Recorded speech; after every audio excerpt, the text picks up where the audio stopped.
जय भारत। मैं फिरदौस Mirza, advocate high court Nagpur. देखिए, इकोनॉमी की चर्चा फिलहाल देश में बहुत ज़्यादा हो रही है, रोज़ उस पर इंटरव्यूज़ हो रहे हैं। लेकिन मैं जो देख रहा हूँ कि देश की 90% जनता जो है हमारी, या तो लोअर मिडिल क्लास है या पुअर क्लास है। इकोनॉमी जो ड्राइव करता है वो मार्केट में इन दो क्लासेस के पास जेब में जितना पैसा है वो ड्राइव करता है। आज हम फैक्ट्रीज को, बड़ी बड़ी इंडस्ट्रीज को अगर बूस्ट दे रहे हैं तो मैन्युफैक्चरिंग एक्टिविटी चलेगी। मैं ये सोच रहा हूं कि मैन्युफैक्चर तो होगे गुड्स, लेकिन अगर आम आदमी के जेब में पैसा नहीं होगा तो गुड्स खरीदेगा कौन? अगर वो गुड्स खरीदेंगे नहीं तो ये जो पैसा हम उसमें बूस्ट करने वाले हैं वो वेस्ट हो जाएगा। तो बेहतर ये होता कि जो आम आदमी की इकोनॉमी है उसमें हम पैसा डाल दें। दूसरा, जो अलग अलग तरह के काम थे पिछले 2 महीने में वो काम खत्म हो, छोटी छोटी पूंजी वालों की पूरी पूंजी खत्म हो गई। तो आज अगर हम छोटी पूंजी वालों को सपोर्ट नहीं करेंगे तो पोस्ट कोविड इकोनॉमी को फिर से खड़े करना मेरी नजर में बहुत डिफिकल्ट होगा। तीसरी बात, स्थलांतर करने वाले मजदूरों पर, जो हमारे पास मजदूर थे सेमी स्किल्ड और अनस्किल्ड लेबर्स, वो ज्यादातर वापस चले गए। अब उनको वापस लाना होगा इंडस्ट्रीज के लिए, ये एक हमारे सामने सवाल है। या फिर हमारा लोकल लेबर हमको खड़ा करना पड़ेगा जो सेमी स्किल्ड हो या फिर नॉन स्किल्ड हो।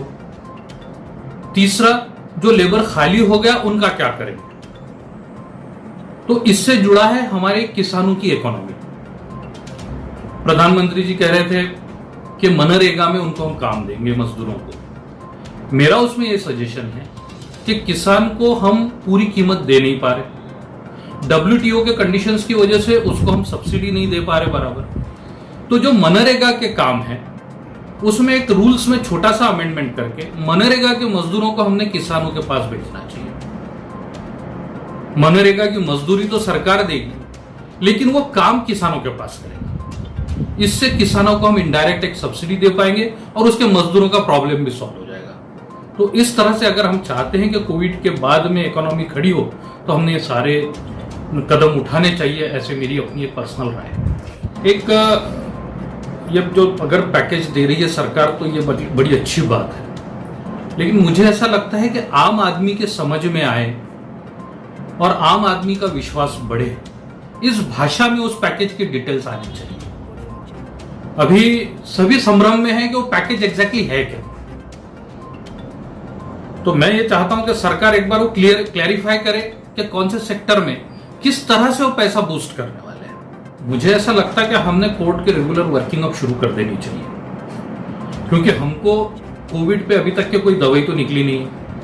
कब तक ये चलेगा ये हम नहीं जानते। तो हमको इसके साथ जीने की अब आदत डालनी पड़ने वाली है। तो हमने लोगों को इसके लिए कि वो किस तरह से सेफ रह सकते हैं, कैसा सेफ डिस्टेंसिंग मेंटेन करें, और वीडियो कॉन्फ्रेंसिंग से कोर्ट की प्रोसीडिंग्स चल सकती है। तो हमने रेगुलर प्रोसीडिंग्स शुरू करना चाहिए, क्योंकि बहुत लोग कई सालों से इंतजार में है उनके फैसलों के। दूसरी बात बची प्रोफेशनल्स की। तो हाँ, प्रोफेशनल सचमुच ही तकलीफ में है, क्योंकि वो किसी स्कीम का फायदा भी नहीं ले सकते।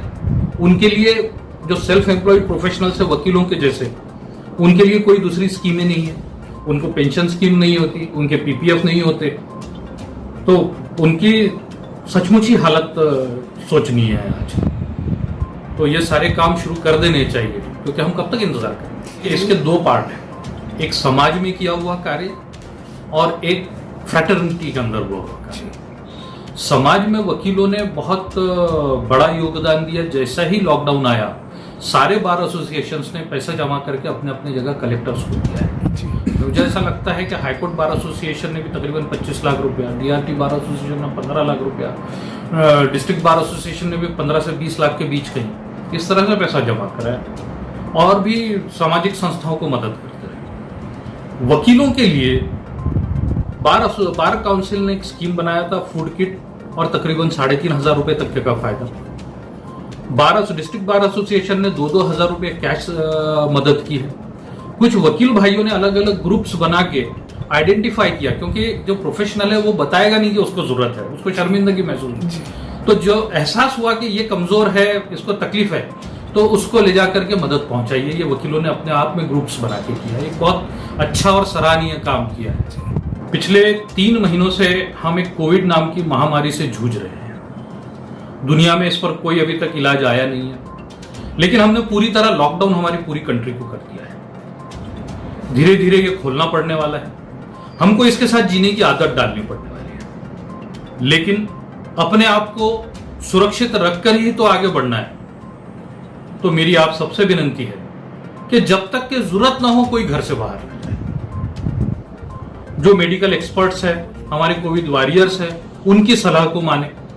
अगर हम किसी डिपार्टमेंट में जा रहे हैं, किसी ऑफिस में जा रहे हैं, मार्केट में जा रहे हैं, तो वहां जो इंतजाम किया गया है आपको टेस्ट करने का, जैसा थर्मल आपका टेम्परेचर चेक होगा, या आपको सैनिटाइजर से हाथ साफ करने हैं अपने, या बॉडी में कोई स्पेशल ड्रेस पहन के वहां पहुंचना है, वो आपने करना है। मास्क लगाए बगैर बाहर तो बिल्कुल ही नहीं निकलना है। और सबसे बड़ी बात, आपको फिजिकल डिस्टेंसिंग रखना है। जो एक WHO और हमारे सरकार और हमारे मेडिकल एक्सपर्ट्स जो सलाह दे रहे हैं, वो आपको फॉलो करना है। सीनियर सिटीजन्स और छोटे बच्चों को आपने बाहर नहीं जाने देना चाहिए। और आपके यहाँ जब जब कोई विजिटर आता है, आप कोशिश कीजिए कि आपको जैसे दरवाजे के हैंडल्स और दूसरी जगह जहां टच होता है, वो बार बार आप सैनिटाइज करते रहिए, और बाहर से आने के बाद बार बार हाथ धोने की आदत डालिए। जितना आप खुद का ख्याल रखेंगे, उतना ही अपने आप को, अपने परिवार को और अपने देश को सेफ रखेंगे।